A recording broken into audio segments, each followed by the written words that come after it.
All right, everybody. Hello. This is the Detroit Hustle Podcast with your host, Melinda B. Powers. And today we are talking to educational extraordinaire, Mr. PA Guild, actor supreme, mentor, and all around good guy, Giani Clarkson. Hi, Giani. How are you today? That is a humbling introduction.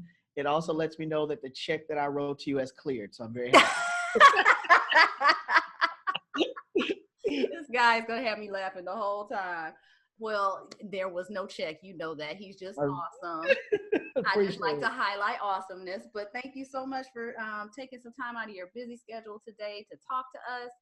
I'm going to get right into it because I don't want to, delay this any further. I want the audience to get to know Giani. So tell us about where you come from and your background being a Detroit native.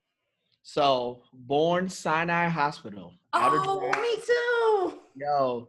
Outer Drive. And of course, that is where it's funny because that's like the origin of everything, right? So, lived in off of Manor, off of Joy Road originally, went to a private Lutheran school, which was Detroit Urban Lutheran. And it's funny because that's where I met some of my closest friends. Attended Ludington Middle School, which was in my neighborhood, and lived on Ashton and North Rosedale and Lancashire. And then, of course, went to the greatest high school in the world, Cass Technical High School, 2421 2nd Avenue, stand up. And, the rest is history. But like my Detroit story is of watching my mother and father work hard, having white collar jobs, but never losing blue collar values, teaching me the importance of hard work. And that's where my Detroit story always begins and ends, is because of watching my mother and father just love each other in a way that to me is still amazing. My mother and father are still together after so many years, but that to me touches me so much. So my love story, or my love letter to Detroit, is thank you for allowing me to see my parents work hard, and therefore that's what gave me the passion and drive that I have today to work hard. Oh, that's so beautiful. Oh man. Let's just take a moment, take that in. That was lovely. Wow. I mean, how do we follow that? Okay, so look, we want to know about your journey. I know you are living in DC, right? Yes, I am here in DC, in the nation's capital, where I'm an educator here. I've been teaching for almost 10 years here. And unfortunately, I teach in an area which has been nicknamed the Kuwait of the United States. Oh, wow. Southeast DC is as unpleasant as it can be. There are issues of literacy. There are issues of children that I teach that have, and parents that have been incarcerated. We have an annual income of families that's a little under $11,000. We are talking about households where there are 6 or more people in a house, and less than 20% of the households where people own homes. So that means that these people are in apartments. Right. Probably roughly 75, I'll take that back, close to 60% of the students that I am interacting with come from single parent homes, and maybe 30% of them come from homes where they're not being raised by a mother or father, but like an extended family member, like a grandmother, grandfather, aunt, or an older cousin. Right. So my goal is to put footprints in the sand for these students to help them see that college and success is a reality. And though college may not be for everybody, but you can be successful, and there's a journey here, and I want to be able to be a part of your journey as an educator. Oh, that's amazing. So take us back to when you left Detroit to go to college, and then get us up to speed to where you are now. So like me leaving Detroit was very controversial, right? Because I've been accepted to a couple of schools in Michigan, and I really wanted to go to NYU for acting, and was very excited about that as a possibility. And my mom wasn't having that. So I had an amazing teacher. Shout out to Miss McCormick, who introduced to me the idea of going to Dillard. And when I went down to New Orleans the first time and saw this beautiful campus, I fell in love with it. New Orleans was everything that I needed at 18 years old, and still I feel like it is one of the greatest decisions I've easily made. I majored in theater, arts, and speech communications and lived down there all the way until 2005. The only thing that kicked me out of the city of New Orleans was Hurricane Katrina. I lived 10 hours before Hurricane Katrina hit. And seeing what that city went through, seeing how government forgot about a class of people and called American citizens refugees, was a sobering time. It was very, very sobering. And it was also the same time that I had become a father as well, too. Oh, wow. So I was literally like, I cannot believe this is happening. And I always wanted to live in DC, live in this part of the world. So that's how I relocated up here. And New Orleans is just beautiful. It is, it's jambalaya, it's gumbo, it's jazz, it's Canal Street, it's bourbon. I mean, it's just Magazine Street on a summer's night. Like, it's all these wonderful and rich things. And really, the comparisons in New Orleans and to Detroit and quality of just good-hearted people is very equivalent. So I felt at home there, even though the weather was warmer and the food was really delicious, you know. Okay. I'm sure it was. I can't imagine being there as a teen. That was probably just mind-blowing. I'm gonna say this: most people got a freshman 15. I almost messed around at that freshman 27. I know I came back from school. My mom was like, "Oh, so you eating down there? It's not my fault." When on Monday you got red beans and rice, you know, you got fried fish and gumbo on Fridays, and you know it's crucial down there. And crawfish pie. Come on, man. What am I supposed to do? Right. You were helpless.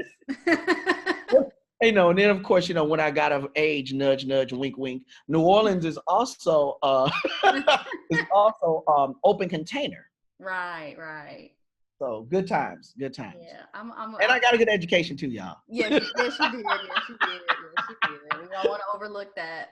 And I also want to mention, kind of doubling back, Miss McCormick, this is the second time she's been mentioned on our broadcast. I had the pleasure of talking to Angela Lewis for episode 2. Yo, Angela is such a beautiful person. Her success on Snow for All is amazing. When she came up here to DC, and it just as gracious as she was in high school. So I love Angela. Love. Yeah, she is wonderful. And then we also are going to be talking to Dominique Mousseau very soon. Yes. She's been mentioned on other broadcasts a couple of times, but we're working that one out. Yo, she's major right now, man. Yes. When I was a sophomore at Cass, and she was in PA Guild, Readers Theater, dance workshop, like, you know, Angela Lewis, you know, these are people that I looked up to. And, you know, black man, heads up. It's okay to look up to black women. Pause and thank you. Wait. Let's let that sit. Just a moment. Okay. So, you know, as a 10th grade, them being seniors, I really looked up to them because of the way that they were able to handle themselves. And I'm going to tell you something. God will give you talent, but if you can't manage it, it's really blown a blessing. And I really appreciate.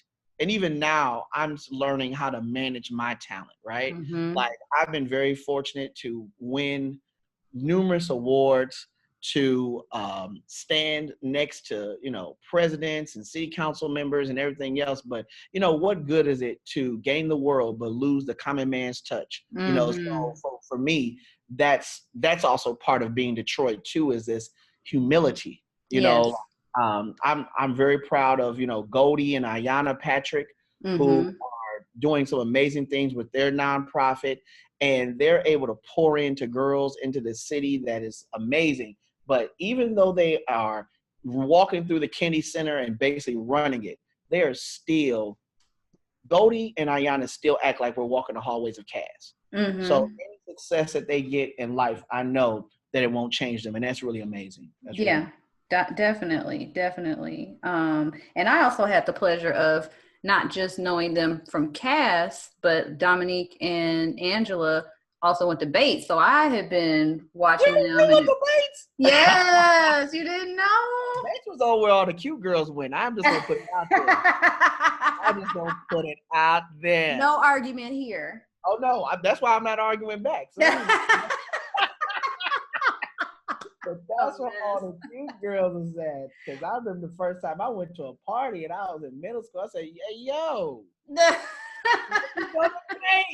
What up, though? Beauty and brains. All right, so let's get us back to DC. So you get to DC and tell us about that transition and, you know, kind of where it's taking you.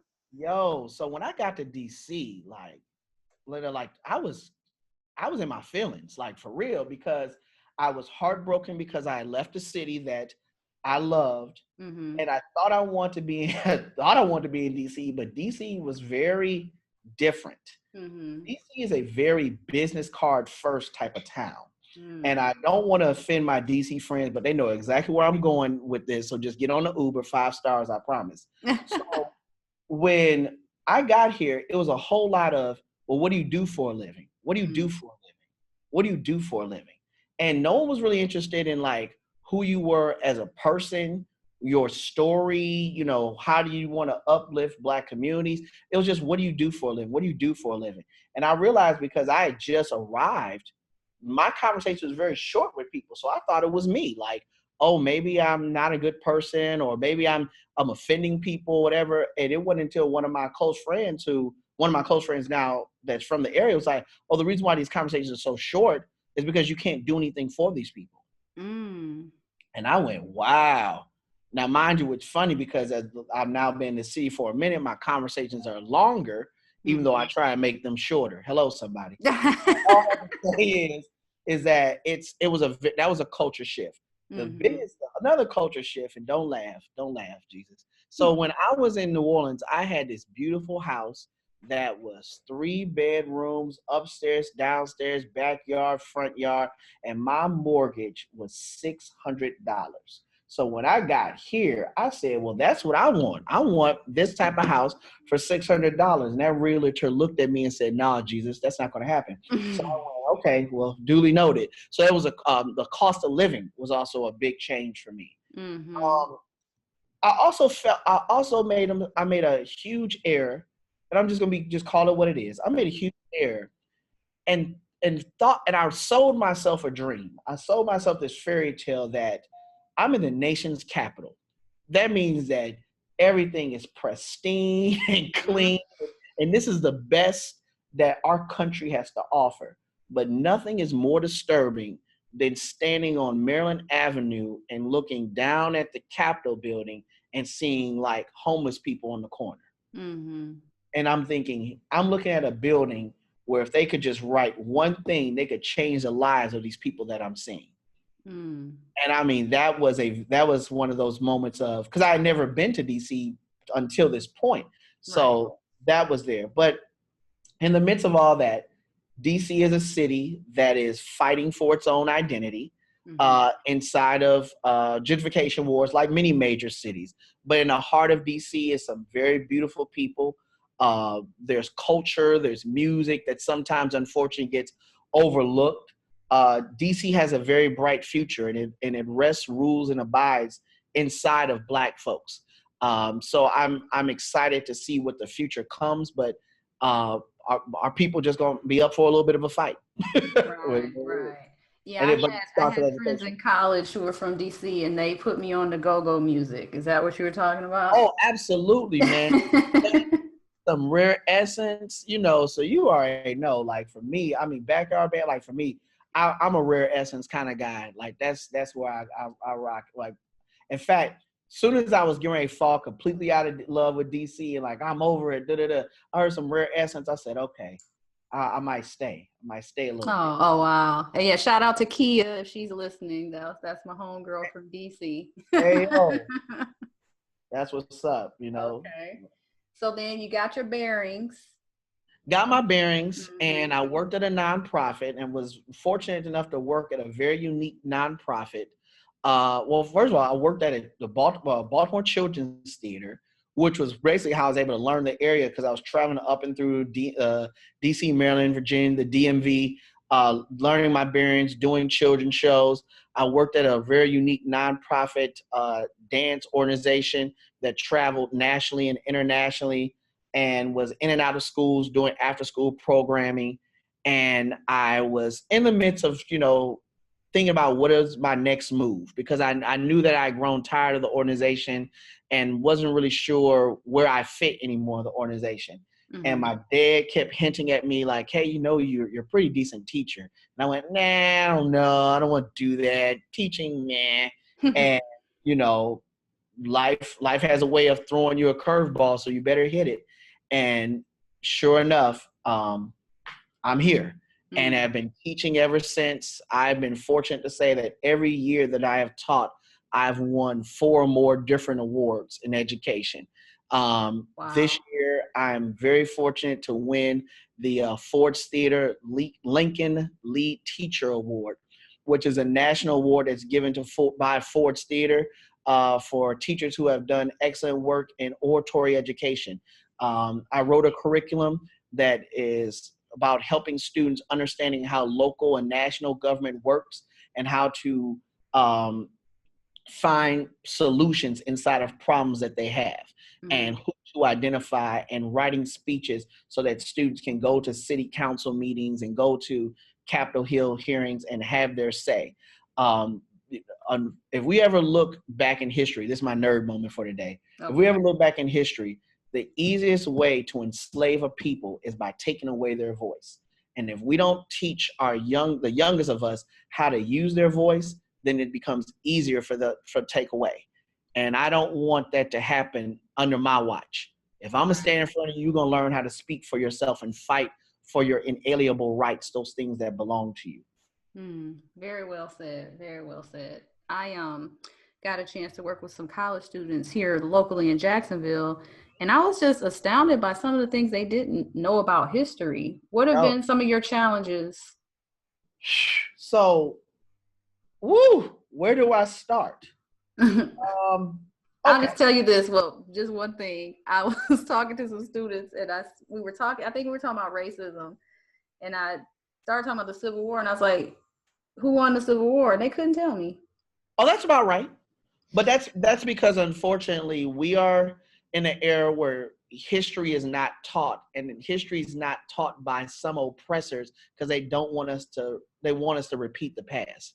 I'm just let that sit for somebody for playing in the cheap seats. But anyway, one of the things that scared me the most, I'm gonna let you just come on with me, right? All right. This little girl said, Mr. Clarkson. And I said, yes. She said, I didn't know that New Carrollton was that big. Okay. So we're looking at a map. So let me look full content. New Carrollton is a suburb that's in Maryland. Okay. It's maybe the size of Dearborn, possibly probably way smaller. Okay. Okay. But this girl was like, I didn't know that New Carrollton was that big. So we're looking at this map, and it's a state code map. Like, like Texas is TX, California is CA, and so on and so on. Oh, no. So you see where I'm going with this. Yeah. This little girl thought that New Carrollton, a suburb or a small city out in Maryland, was North Carolina. She was in the 7th grade. Oh. So I was like shocked. So, these are where your teacher training comes in. Because they say, you always want to make sure that when your student says something that shocks you or you think is basic knowledge, don't embarrass them. Right. So I had to control my face, but behind my eyes, I'm going, how this girl ain't know? What the hell? Who left the gate open? Lord Jesus, there's a fire. I was just like, no. What's going on? Right? Red alert. Oh, danger. So I had to, slow her down and go, well, no. And I this is what good teaching is, y'all, right? For somebody that wants to teach. Take all fault, take no credit. And I had to say, you know what? You know why you made that assumption? Because I got you an incomplete map. I should have gotten you a map that had the states' names on it. That way you would have known that that's North Carolina, not New Carrollton. So New Carrollton is actually in Maryland. And see how small Maryland is? So if Maryland is this small, how big do you think New Carrollton is? So I had to unembarrass her because she felt that she was embarrassed in that moment. And I didn't want her to be embarrassed, because as soon as people get embarrassed, they don't want to learn from you. Right. You know, and in the words of the great late Rita Pearson, who says this beautifully, that kids don't learn from people that they don't like. Hell, adults don't learn I from was people. gonna say none of us do, really. You know, let me leave that right there. You know, and but it's very true. So all that to say is that was one of my shocking moments, and I knew that that's where, unfortunately, where education in our country is betraying children of color horribly, is because our elementary system is so bad. Oh, it's so poor. So like when kids come to me, when I was teaching middle school in the 6th, 7th, and 8th grade, I was singing Deborah Cox all day. Like, how did you get here? Nobody's supposed to be here.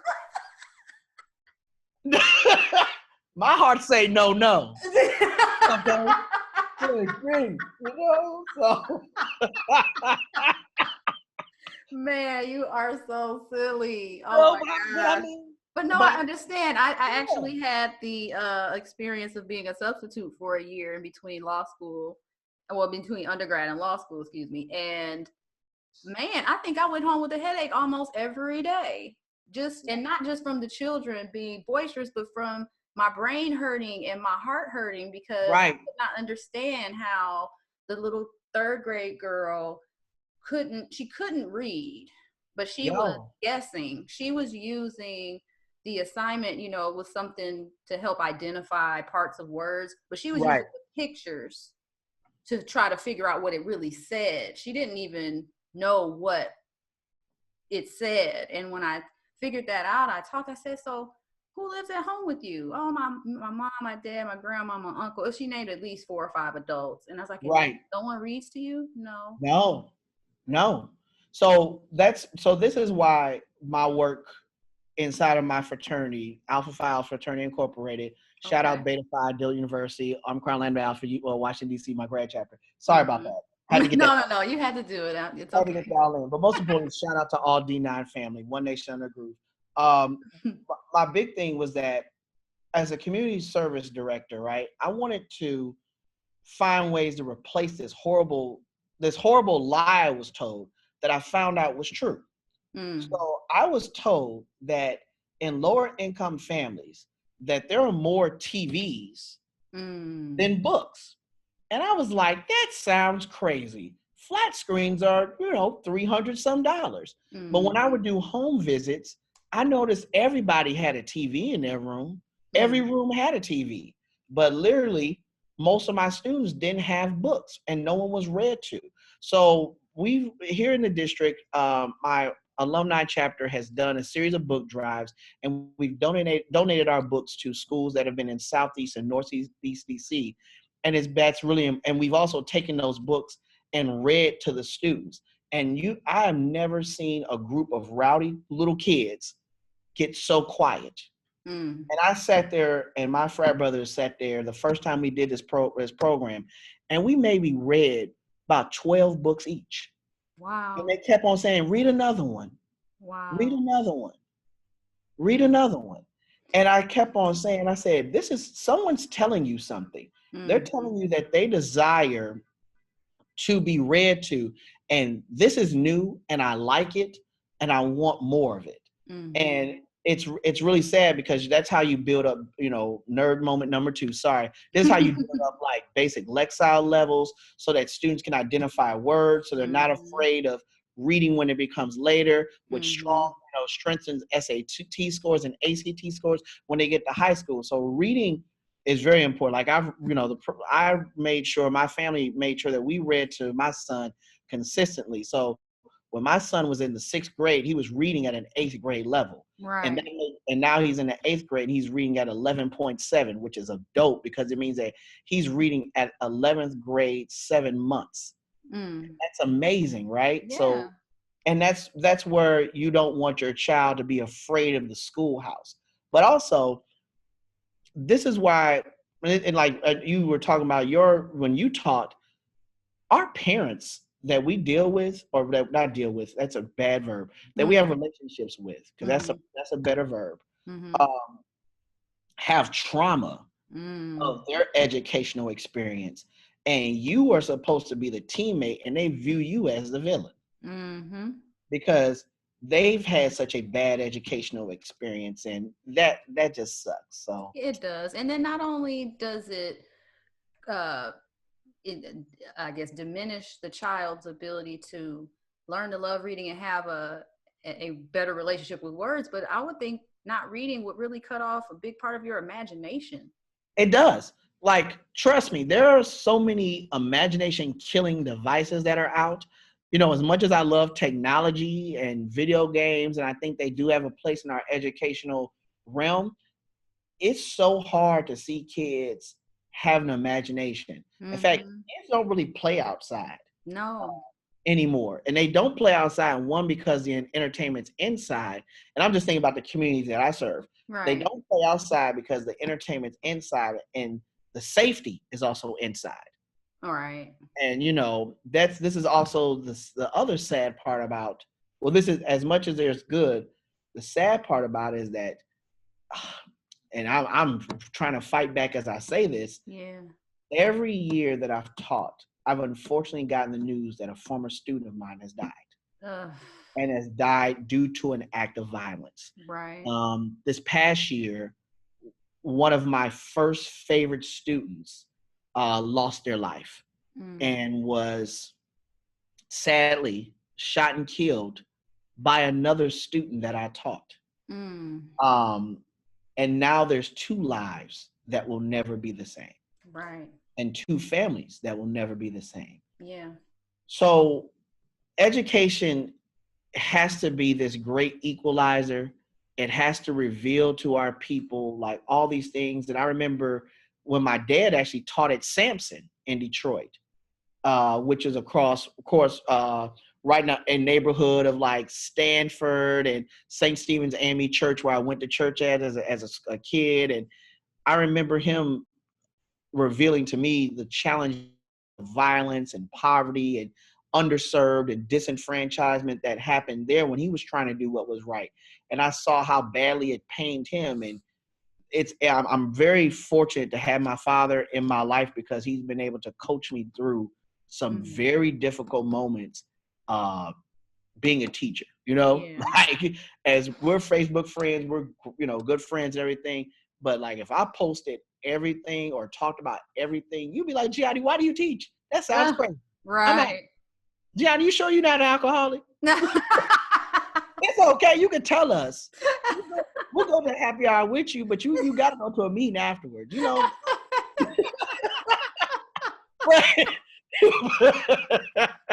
But like, these are the things that, you know, you think about. Yeah. But I won't stop. I've given an oath to my people, to my job, to the things that really matter. And I think that if we're going to really kingdom build, like to say we want to as Black folks, we got to stand on our oath and we got to stand on our sword and be ready to fight. Yeah. Sorry, that was really deep. That was really, I know it's like, it's getting intense over here. Like, oh, well, it starts to make me think of so many parts of our community that is just so broken. The relationships broken. It's so hard now. I was just reading something recently. I read so many different things, but just the idea that there a whole host, I know it was Brene Brown's new Netflix special that just came out. It's about vulnerability, but she was saying how it's becoming an increasing fact that a lot of people just don't want to get into relationships because of the potential pain. And when you're dealing with all this trauma and just regular life, I can't imagine what these kids are thinking. Yo, I highly agree. But I think this is where growing up Detroit like just builds you up, because you just have a natural resilience. Like in the midst of your like your swag that's off the chain and everything else, and like your confidence, there is just a resilience that you have. Like Detroit folks are resilient. You know, that's that's another thing, is a really strong comparison between Detroit and New Orleans. Detroit and New Orleans people are very resilient. And you know, like I still to this day remember going to my first second line after a funeral. I said, these are some resilient folks, to know that they've lost a loved one, but to sit here and count it all joy, right? And that's why I think that we have to like that's why I appreciate I think that's how I've been able to be so successful, is having that blue collar, you know, mentality of like, yo, it may not go right, but at the end of the day, man, you got to count it all joy. You got to, you know, press forward. You got to keep it moving. Like, you still got to be like, you know, some conies, like some warm white castles. Okay, wait, but I think you're getting ahead now. Oh, I'm sorry. Slow down, pull it back. I didn't eat lunch. I'm up here hungry. You know, about to make myself upset. You know. Okay, well, so we're gonna transition to the next part. No, you're kind of getting to it though. I kind of felt you were kind of inching into it. So no, I didn't mean to. I'm sorry. No, but it's good though. You don't even have to talk about it. You're just being led. So the next part is about your roots, and in your experience, what makes the D so special. And you kind of started to hit on that just now, but if you can expound on that and, you know, weave it into people and places or experiences if you like, but just your experience as to why the D is so special. Yo, so like one of my favorite Dwelle songs, and the hook is like, weed up, you know, I ain't warm up yet, so I can't really sing like I want to. me. So anyway, like, we the motor, should have told you. Like, I love that. Like, it's like that feeling of like, must be Detroit City. Like, it's just that groove where it's like, people from Detroit have an internal motor that drives them. And like, I've literally watched my son look at me and be like, can you slow down? It's like, no, like this is, you know, this is who we are. Like, you know, we naturally have a bit of a chip on our shoulder, because where you grow up has been called a dead city, you have to prove that this is a night of the living dead. Hello, somebody, put that on the shirt. Just give me a little bit of money. But like, you really have to prove that, you know, because I remember growing up and traveling, and, you know, grown folks be like, oh, you're from Detroit, you know, Detroit's a dead city. And I'm like, everybody I'm around is alive. So what the hell are you talking about? Tell it. You know, so you have this drive in you that's about pushing things forward, to helping other people, to achieving. And the entire time that when you do achieve, you like, yeah, you're late. Oh, yes. Like, you're late. Like, you didn't know? Like, you're late. And I think that has been able to be like a motto of mine. You know, I laugh because when I first started teaching, I was doing things that people frowned upon. Like, I had built-in educational video games in the classroom. I had kids doing like political projects that were 6th grade, but their reading levels weren't where they should have been. And I remember having teachers tell me, you know, they can barely read what they're putting down on paper. I said, yeah, but they feel what they put down on that piece of paper. And that's going to be an 8 in my book. Only to walk in now to be an adjunct professor at University of Maryland and teach classes in building culture and pedagogy and all these cool things. And the same people that told me that I was a gimmick are now paying to take my class. Ooh. We the motive. We should have told you. We should have told you. But we made an assumption that you understood what this was. I'm sorry. And like I tell people all the time, I'm a teacher. I'll take late work. You can't get full credit though. Yes. Oh my goodness. You are up here. Boy, what? I can't even get you it know out. Man. That's what it's about. You know, and I think that's like this venture of yours is being brave. Somebody is going to probably say, well, why is she doing that? And it's like, that's just who she is. That's where she came from. Those are things she cannot help. I think part of the Detroit DNA is about having a consistent drive and understanding that you're not going to always get the credit that you deserve. But when it does come, you don't congratulate the person for finding out something you knew all along. Right. You know what I'm saying? Like Angela Lewis been a great actor. Yes. For Y'all late. We right. knew. Dominique been a great writer. Y'all just found out. Right. We're not going to congratulate late work. We'll accept it. You have just articulated something that I didn't even realize I had been knowing my whole life. Yeah. I have laughed 1.5 million and then some over moments where I've been passed over for like awards and stuff, right? Mm-hmm. And people have looked at the award winner and looked at me, and I've shrugged my shoulders. And they're like, well, Gianni, you should have won. And I went, oh, I know. Mm. And I was like, and the person holding my award knows too. Been there. I've been there. And most importantly, it's okay. Yeah. We see the future. Y'all see the past, and we'll catch up eventually. Mm. So wow. I think that's part of like the culture of who we are. Yeah. And it's not, and let me be very careful, because someone who's not from Detroit is hearing all this and going, wow, the people in Detroit are very arrogant. Right. No, it's not that. When you grow up and someone has told you your city is dead, mm-hmm. that's crazy. Mm-hmm. Like I mean, when someone like I'm 7, 8, 9 years old, your city is dead. Mm-hmm. And you're seeing lively people go to work every day, General Motors, like, man, what are you talking about? Mm-hmm. We're a city that has problems like everyone else. Mm-hmm. But we're not a dead city. No. And this makes me think, all of this that you're saying makes me think about the Motown tribute that just came on. Right. The other night. And I'm just like, it's so crazy how, Berry Gordy started Motown with $800? Yo, like, if you, we just going to invite them into our culture for 2 seconds. I'm going to have a passport, you know what I'm saying?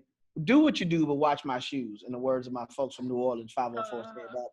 So anyway, all that to say is this, is that if you ever go to Hitsville, right, mm-hmm. you are literally watching innovation in action. Mm-hmm. You know what I'm saying? Like, you think about how that hole is cut open in that ceiling and the claps are able to feed into the studio. Mm-hmm. That's some innovation. Mm-hmm. You know what I'm saying? Like, that's part of like that Detroit culture. You know what I'm saying? Like, we're going to pull up this carpet so that it's a wooden floor so we can get that clap, clap, clap, clap, clap, clap, clap. And a lot of people don't even know what that is. Mm-hmm. That's the intro to Baby Love. Mm-hmm. That's Diana Ross hitting them heels right on that wood clap, clap, clap, clap, clap, clap, clap, clap. Next time you do hear it, that's what that is. Mm-hmm. It's innovation. Yeah. And Berry Gordy saw it. Before all of this. Let me take this little house on West Grand Boulevard and generate icons. Mm-hmm. Until you deal with it.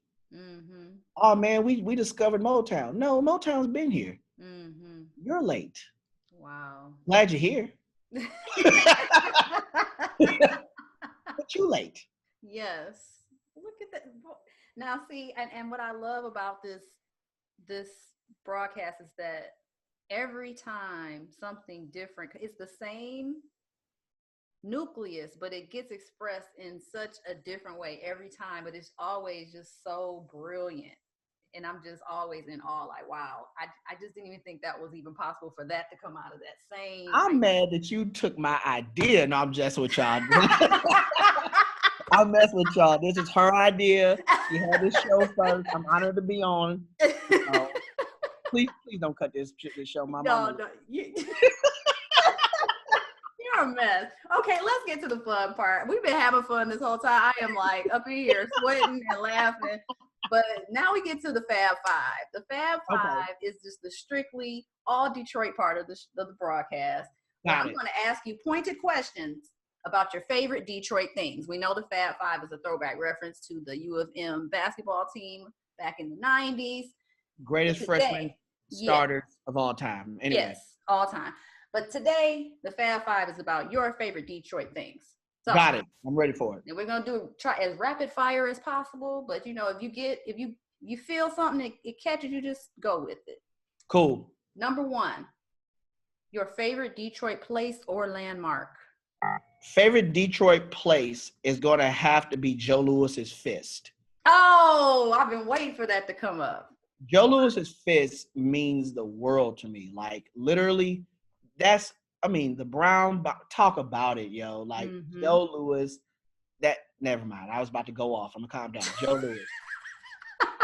You sure? I was about to teach a history lesson. I caught myself. Joe Louis. Do it. I want to hear it. I want to know. No. It's just the fact that here you have a black man from Detroit who is fighting for United States and freedom in the faces of Germany. Mm-hmm. Like, you really are, you got to think about this symbolism. That's very, like, we want our champ to beat this German champ. And our champ is a black man that we've disenfranchised. Mm-hmm. Ain't that ironic? Mm-hmm. Says Alanis Morissette, don't you think? But that's what to me is like, somebody caught it. But right. That's what it is. Like, Joe Louis's Fist. Okay. All right. Number two, your favorite Detroit restaurant or dish, past or current. Wow, man. This is a fun one. Here we go. Okay. There's a sub spot that a lot of people don't know, only the players, called Beyondi's. Beyondi's steak and cheese, jumbo steak and cheese subs is off the chain. I love them. Like, when we was in Detroit for the high school reunion, I had to go grab me some Beyondi's.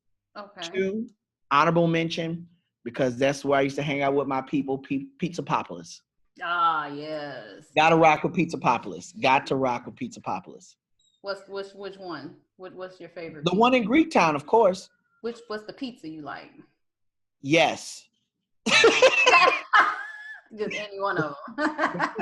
Really, it's that cheese and pepperoni. But if you was like, hey, Giani, we going to get this Pizza Popolis right now, I gotta go. Like, Coney's is easy. Yeah. I think everyone's gonna pick that. But Pizza Popolis. 3rd, honorable mention, Loco Bar used to be a Mexican restaurant that was across from there. They was off the chain. Now, where is Beyondi's? Because I'm not familiar with that spot. So Beyondi's is right on this weird border of Detroit and Dearborn.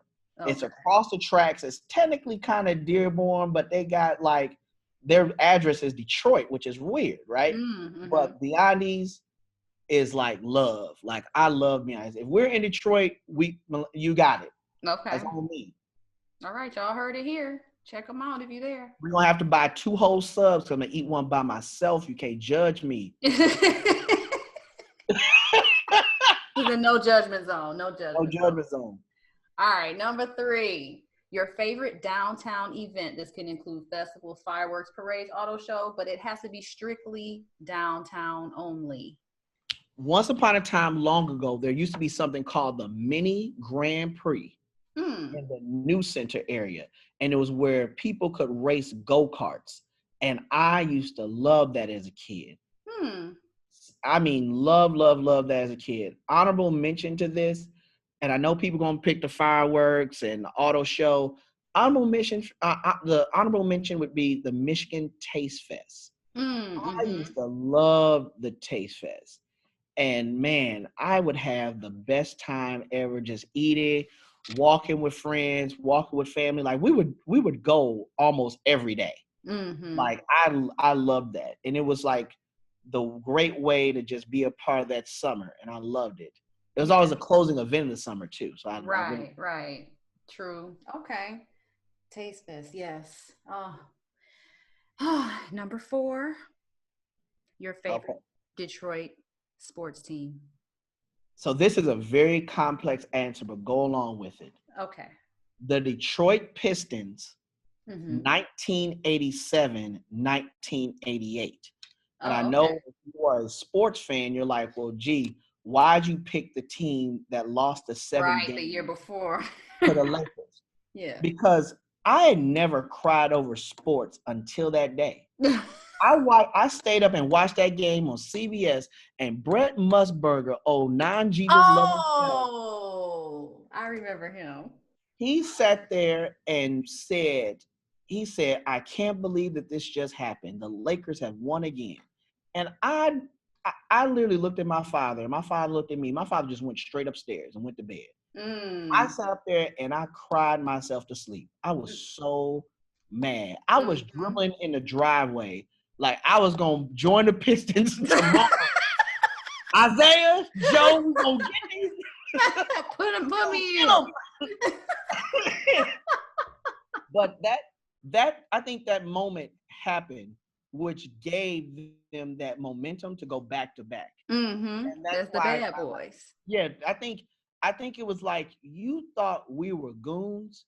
Y'all ain't seen nothing yet. Oh yeah.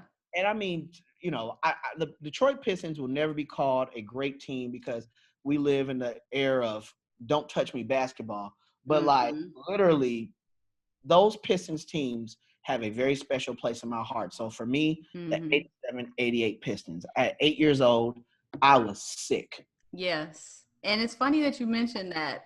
I mentioned on a recent broadcast that the first time I cried was when they lost to the Bulls after the back-to-back.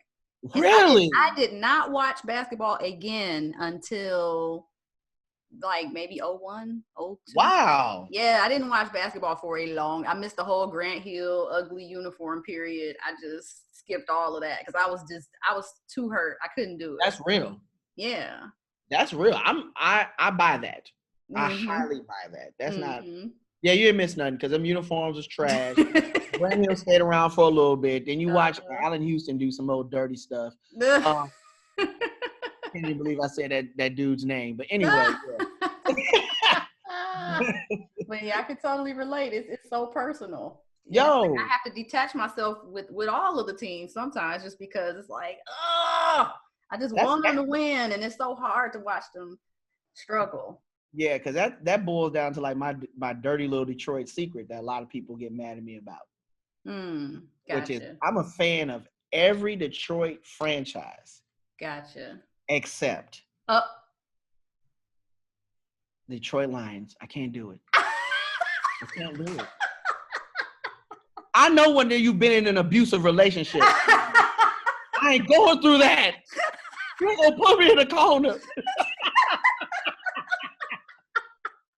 Yo, when he sent a whole fax that said, I'm retiring from the Lions, he didn't have the respect to call them. He sent them a fax. Let's talk about how dirty that is. He had to find a fax machine. Who did that? Barry Sanders. That's how Barry Sanders retired from the Lions. Really? He did not leave the Pro Bowl from Hawaii. He basically was in Hawaii, and it was like, Barry, your plane leaving to go back to Detroit. He's like, nah, dog. I ain't doing that no more. He retired. Wow. So think about it. He's in the 50th state, has to go find a fax machine and then fax it back. Wow. Yo, what a way to quit a job. Yeah, no. That's like texting. But texting's at least personal. Yeah. Because it comes to your personal vice in this day and age. This fool, I'm going to tell you what probably happened. The Detroit Lions was like, we got a fax. We got a fax? Who's it from? Barry Sanders. We supposed to be here by Tuesday. He say him ain't coming. What? Come on, man. Yo. I did not know that. That is really bad. when he left, I left. Because I said if Barry can't take it no more, neither can I. No, wow. I mean, in a lot of ways, I can't say that I blame you, but I'm gonna keep all of them have a piece of my heart. I will never tell who my favorite is, but they all have a piece of my heart. Come on, get you a little Saints hat. Lay that Monton roulette. Come on, baby. Come on. I can't do that. I can't do yes, that. you can. Come on. I have other reasons I can't do that. Anyway. That's gonna be on the B side of this show. We're gonna find I'm gonna ask all the questions. Right. Okay. All right. Number 5. And I can just imagine this is gonna be entertaining as well. Your favorite Detroit memory. And what I mean by that is a memory you have that's so Detroit, you can't classify it as anything else. Ooh. Okay. Because there's one. Nope, I can't tell that story. That's gonna be on the B side. That's how you get invited back, y'all. I gotta leave it. Okay, I'm gonna tease it like this. Okay. One day, because I'm gonna tell you 2 stories. One day, I was in Mr. Washington's class and at Cass, and he said, "Giani, where were you yesterday?" And I said I was out of the country, and that's a teaser right there. Ah, I got you. Basically, I skipped school in Canada, y'all. That's Detroit. I did. I'm sorry. Did you take the tunnel or the bridge? Bridge, of course, is more scenic. Kids stay in school. but that's one thing.